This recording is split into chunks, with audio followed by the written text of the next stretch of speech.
अच्छा, I have heard कि Pakistan cricket board भी आपसे राब्ते में है, कोई बड़ी जिम्मेदारी आपको मिलने वाली है, इज दैट ट्रू?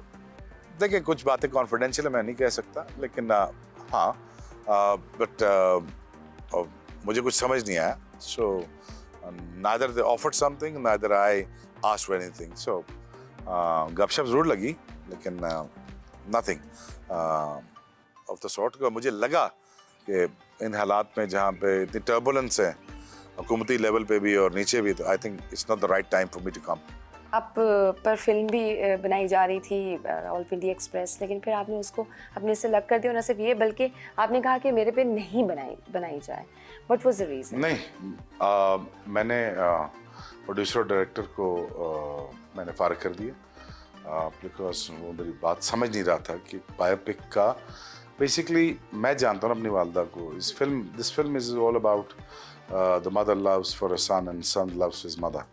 तो ये एक माँ बेटे की कहानी है, तो उसके अंदर क्रिकेट है थोड़ी बहुत, तो वो मेरे ख्याल में मेरे कैरेक्टर को या मेरी चीज़ को एज एन ऑथर मुझे समझ नहीं पा रहे थे, तो आई थिंक हमारे डिफरेंसेस क्रिएट हो गए और हमने छोड़ दी फिल्म। बट फिल्म बनेगी, अच्छा, लेकिन डिफरेंट प्रोड्यूसर्स के साथ और डिफरेंट लोगों के साथ बनेगी। अच्छा, आपने मोहम्मद आमिर के बारे में कहा कि उनको ज़ाया ना किया जाए, मतलब डू यू थिंक कि उनकी इतनी ज़्यादा कंट्रोवर्सीज के बावजूद क्या उनको क्रिकेट टीम का हिस्सा होना चाहिए? देखिए मेरा ये ख्याल है कि आमिर ने, खैर ज़ाया तो कोई किसी को नहीं करता, खुद अपने आप को हमेशा इंसान ज़ाया करता है। I don't think that he handle his talent very well, I don't think he handle his career very well. आप कोई बच्चे तो हैं नहीं, दूध पीते बच्चे तो हैं नहीं, 18 साल के आप हो गए हैं, ट्रैवल कर रहे हैं, चले एक मिस्टेक क्रिटिकल होगी, उसके बाद उनको आके अपना ख्याल करना चाहिए था, ट्रेनिंग करनी चाहिए थी, 150 प्लस बॉलिंग करनी चाहिए थी, एटलीस्ट 150 बॉलिंग करनी चाहिए थी। जो कर्ज पाकिस्तान का आपके ऊपर चढ़ा हुआ है वो आपको उतारना था, और किस तरह करना था उस हिसाब से। देखिए मेरी मैनेजमेंट के साथ भी नहीं बनती थी, लेकिन मैं ये तो नहीं करता था कि रिटायरमेंट दे के चला जाता था, मैं खेलता रहा। ऐसे कई कप्तान हैं, ऐसे कई लोग हैं, टीममेट्स हैं बेचारे जो बहुत इनसिक्योर रहा करते थे मुझसे, और because of my fame, because of my looks, the way I speak, तो थोड़ा सा उनको प्रॉब्लम हुआ करती थी। तो इसका ये मतलब भी आप टीम छोड़ के चले जाते हैं, because ultimately Pakistan matters to me, ultimate the integrity of Pakistan matters to me. इसीलिए मैंने अपने आप को कोसों दूर रखा मैच फिक्सिंग से, और मैंने कोशिश की हमेशा कि मैं इंटेग्रिटी के साथ पाकिस्तान से खेलूं, इज़्ज़त से रिटायर हूं, और मेरा करियर मुझे पता था इतना लंबा होगा नहीं, वो तो मैं अपनी जो मेंटल स्ट्रेंथ थी उससे मैं लंबा खेल गया। हालांकि मुझे तो I was ready to retire around in 2001, तो मेरे जब घुटने बिल्कुल दोनों टूट गए, अब बोन ऑन बोन का मतलब है कि घुटने पे हड्डी पे हड्डी आ जाती, तो बोन एंड बोन आ गया था, तो डॉक्टर्स ने कहा यार you will be stupid, you will be mad enough to play this game और इस रनअप के साथ, तो नहीं कर।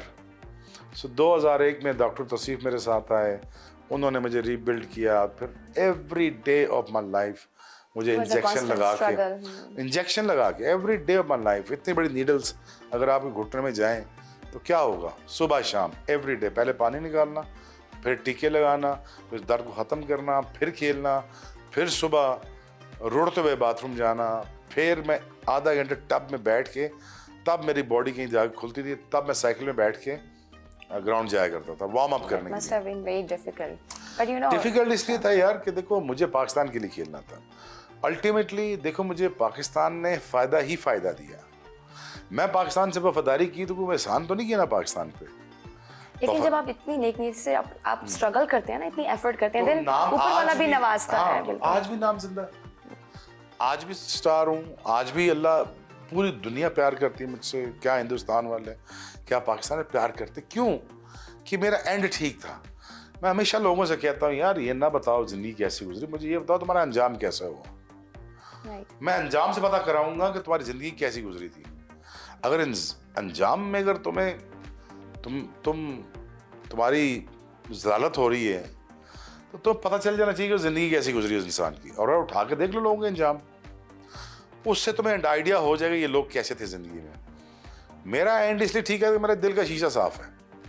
मुझे देखें, बहुत सारे लोग समझते हैं I am in a very comfortable zone in my life right now, मेरे पास अल्लाह का दिया सब कुछ है, हालांकि मैं YouTube से, अगर आप लोग जानते हैं, आप इस मीडिया से, अगर YouTube में लग के काम करूं तो I can make tons of money. मैं नहीं करता। मैं पैसे की ज़रूरत से आगे चला गया हूँ। मुझे अल्लाह ने इस फिक्र से फारग कर दिया। वाई आई एम स्ट्रेसिंग कि यार कि Pakistan cricket needs to be better. It's यार, मैं समझता हूँ यार कि इस मुल्क का इतना तो हक है, तो इसके लिए मैं भी थोड़ी बहुत गालियाँ खाऊँ ताकि पाकिस्तान क्रिकेट इम्प्रूव करे, बच्चे हमारे सुपरस्टार बने। Why not Naseem Shah should be a superstar of this day? क्यों वो 500 ओवर नहीं कर सकता? क्यों शाहीन शाह अफरीदी नहीं बन सकता बड़ा स्टार? रिसेंटली वर्ल्ड कप में Shaheen Shah Afridi was also got injured due to the knee injury थी उनको, तो वो नहीं उस टाइम पे कर पा रहे थे। तो जब आपने देखा तो आई मीन आपकी कैसी फीलिंग्स थी? Must have been could have relate that to.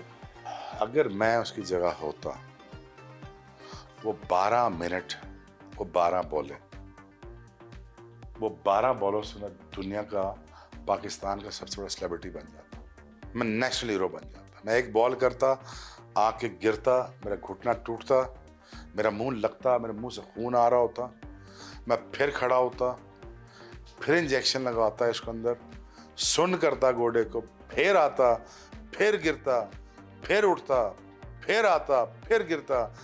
लोग कहते तुम खत्म हो जाओगे, घुटना टूट जाएगा, मर जाओगे। मैं कहा मर जाना बेहतर है इस वक्त, वर्ल्ड कप हाथ से ना जाए। That will power, that strength. ये था वो मोमेंट जहां पे आप सुपरस्टार बन सकते थे। ये था वो मोमेंट। अगर मैं होता तो मैं पाकिस्तान के लिए मर जाता। राइट। मैं तोड़ देता घुटना, घुटना जुड़ जाएगा बाद में। ये लम्हा, That was a ये precious moment. वापस नहीं आना था। स्पॉट फिक्सिंग कैसे होती है और हमारे प्लेयर्स ही क्यों पकड़े ये जाते उस हैं? बंदे से पूछ रहे हो जिसको बट यू पता ही कख नहीं है। But you have seen it ना। नहीं, आई डोंट नो ना, मुझे पता ही नहीं स्पॉट फिक्सिंग। मुझे ये भी नहीं पता फैंसी फिक्सिंग क्या होती है। ऑस्ट्रेलिया के बैट्समैन को आप बहुत टफ टाइम देते थे, तो what do you enjoy most उस टाइम में, ऑस्ट्रेलिया के साथ खेलना या इंडिया के साथ? जो मेरे इरा के बैट्समैन थे वो दुनिया के सबसे बड़े बैट्समैन खेले।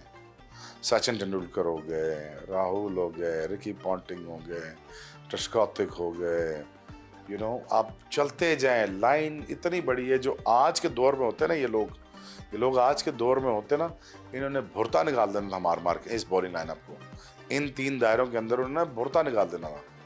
ये तो लकी है, रिकी पॉन्टिंग जैसा एक पागल शख्स नहीं है इस क्रिकेट में, जो फास्टेस्ट बॉलर को भी कुछ नहीं समझता था। वो आगे सामने फ्रंट फुट पे पुले मारता था। तेंदुलकर के करियर में आप शोएब अख्तर एक ड्रोने ख्वाब की तरह थे, तो ग्राउंड से बाहर यू हैड अ फ्रेंडशिप, और कैसा रिलेशन था? देखिए वो ग्रेट प्लेयर थे। I am not even close to Sachin Tendulkar और वसीम अकरम और एनीबडी एल्स। मैं कोई ग्रेटेस्ट प्लेयर नहीं था, बिकॉज मैं ग्रेट प्लेयर इसलिए नहीं बन सकता था कि मेरी फिटनेस नहीं थी। मेरे घुटनों में दर्द, मैं कर नहीं सकता था बॉलिंग। जितना मैं कर सकता था मैंने किया।